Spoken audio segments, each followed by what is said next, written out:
Welcome back to my YouTube channel. ಎಲ್ಲರೂ ಹೇಗಿದ್ದೀರಾ friends? ಇವತ್ತು ನಾನು ಡಿಫ್ರೆಂಟ್ ಸ್ಟೈಲಲ್ಲಿ ಒಂದು ಅಡುಗೆ ಮಾಡ್ತಾ ಇದ್ದೀನಿ.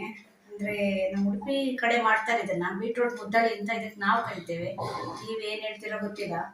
ನಿಮಗೆ ಕೆಲವ್ರಿಗಂತೂ ಈ ಅಡುಗೆ ಗೊತ್ತೇ ಇಲ್ಲ. ನಾನು ಮನೇಲಿ ಮಾಡುವಾಗ ಕೆಲವ್ರು ಹೇಗೆ ಮಾಡೋದು ಅಂತ ಕೇಳ್ತಾರೆ. ಅದರಿಂದ ನಿಮಗೂ ಯಾರಿಗಾದ್ರೂ ಟ್ರೈ ಮಾಡಬೇಕು ಅನ್ಸಿದ್ರೆ ಟ್ರೈ ಮಾಡ್ಬೋದು. ಬನ್ನಿ, ಈಗ ನಾನು ತೋರಿಸ್ತೀನಿ ಹೇಗೆ ಮಾಡೋದು ಅಂತ. ಅದಕ್ಕಿಂತ ಮೊದಲು ಯಾರೆಲ್ಲ ನನ್ನ ಚಾನಲ್ನ ಸಬ್ಸ್ಕ್ರೈಬ್ ಮಾಡ್ಕೊಂಡಿಲ್ಲ ಸಬ್ಸ್ಕ್ರೈಬ್ ಮಾಡ್ಕೊಂಡು ನೋಡಿ ಫ್ರೆಂಡ್ಸ್. ಬನ್ನಿ ನೋಡೋಣ ಹಾಗಿದ್ರೆ ಹೇಗೆ ಮಾಡೋದು ಅಂತ. ಏನೆಲ್ಲ ಬೇಕು ಅಂದರೆ ಒಂದು ಅರ್ಧ ಇಡೀ ಬೇಳೆ ನೆನೆಸಿಟ್ಕೊಳ್ಬೇಕು, ಮತ್ತು ಒಂದು 2 ಸ್ಪೂನು ಮೆಂತ್ಯ, 2 ಸೇರಿ ಒಂದು ಅರ್ಧ ಗಂಟೆ ನೆನೆಸಿಟ್ಕೊಳ್ಬೇಕು. ಮತ್ತು ಒಂದು 2 ಬೀಟ್ರೂಟು ತುರಿದು ಇಟ್ಕೊಳ್ಬೇಕು. ಮತ್ತು ಅದ್ರ ಜೊತೆಗೆ ಒಂದು 2-3 ಹಸಿಮೆಣಸಿನ್ಕಾಯಿ ಸೀಳಿ ಇಟ್ಕೊಳ್ಬೇಕು. ಇಷ್ಟೇ ಇದಕ್ಕೆ ಬೇಕಾಗಿರೋದು. ಇದನ್ನೆಲ್ಲ ಇವಾಗ ಏನು ಮಾಡಬೇಕು ಅಂದರೆ ಒಂದು ಕುಕ್ಕರಲ್ಲಿ ಹಾಕಿ ಒಟ್ಟಿಗೆ ಬೇಯಿಸ್ಕೊಳ್ಬೇಕು. ಒಟ್ಟಿಗೆ ಬೇಯಿಸ್ಕೊಳ್ಳಿ, ಬೇರೆ ಬೇರೆ ಬೇಯಿಸ್ಕೊಳ್ಬೇಕು ಅಂತಿಲ್ಲ. ಇದು ಆರೋಗ್ಯಕ್ಕೆ ತುಂಬ ಒಳ್ಳೆಯದು.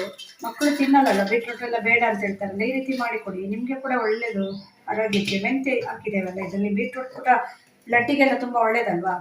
ಈಗ ನೋಡಿ, ಕುಕ್ಕರಲ್ಲಿ ಹಾಕಿ ಒಟ್ಟಿಗೆ ಬೇಯಿಸ್ಕೊಳ್ಬೇಕು ಎರಡನ್ನು ಕೂಡ.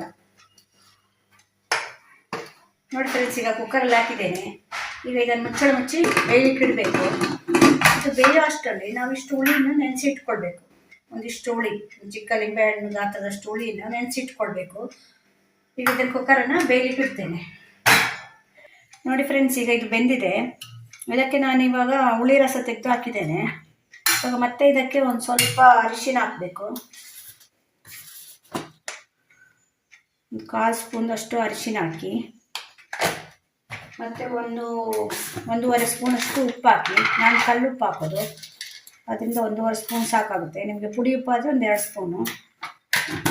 ಮತ್ತು ಇದಕ್ಕೆ ಬೆಲ್ಲ ಬೇಡ, ನಿಮಗೆ ಬೇಕಿದ್ರೆ ಬೆಲ್ಲ ಹಾಕ್ಕೊಳ್ಬೋದು. ಆದರೆ ಬೀಟ್ರೂಟ್ ಸಿಹಿ ಇರುತ್ತಲ್ಲ, ಅದರಿಂದ ಬೆಲ್ಲ ಹಾಕೋ ಅಗತ್ಯ ಬರೋಲ್ಲ. ಮತ್ತು ಇದು ಸಾಂಬಾರು ಪೌಡ್ರು, ನಾವು ಮನೆಯಲ್ಲೇ ಮಾಡಿ ಇಡ್ತೇವಲ್ಲ, ಅದು ಖಾರಕ್ಕೆ. ನಿಮಗೆ ಸಾಂಬಾರು ಪೌಡ್ರ್ ನಿಮ್ಮ ಹತ್ರ ಇಲ್ಲ ಅಂದರೆ ಖಾರದ ಪುಡಿ ಹಾಕ್ಬೋದು, ಮೆಣಸಿನ ಪುಡಿ ಬರುತ್ತಲ್ಲ ಅದನ್ನು ಹಾಕ್ಬೋದು. ಇದು 1-1.5 ಸ್ಪೂನು. ಯಾಕೆಂದರೆ ನೀವು ಹಸಿಮೆಣಸಿನ್ಕಾಯಿ ಹಾಕಿರ್ತೀರಲ್ಲ ಖಾರಕ್ಕೆ, ಇದೆಲ್ಲ ಹಾಕಿ ಚೆನ್ನಾಗಿ ಮಿಕ್ಸ್ ಮಾಡಬೇಕು.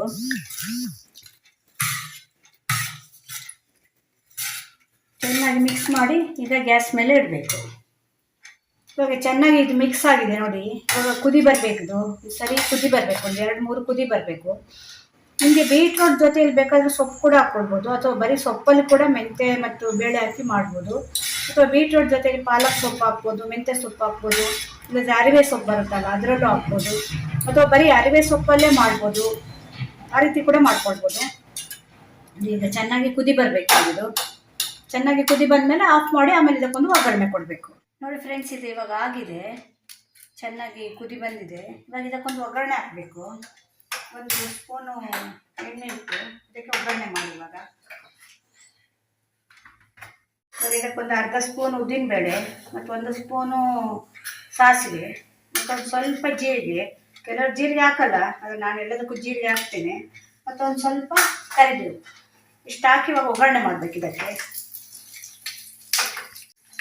ಇದೆ ನೋಡಿ, ಒಗ್ಗರಣೆ ಆಗಿದೆ. ಇದಕ್ಕೆ ಒಗ್ಗರಣೆ ಹಾಕಿದ್ರೆ ನೋಡಿ ಫ್ರೆಂಡ್ಸ್, ರುಚಿಯಾದ ಆರೋಗ್ಯಕರವಾದ ಬೀಟ್ರೂಟ್ ಮುದ್ದಳಿ ರೆಡಿಯಾಗಿದೆ.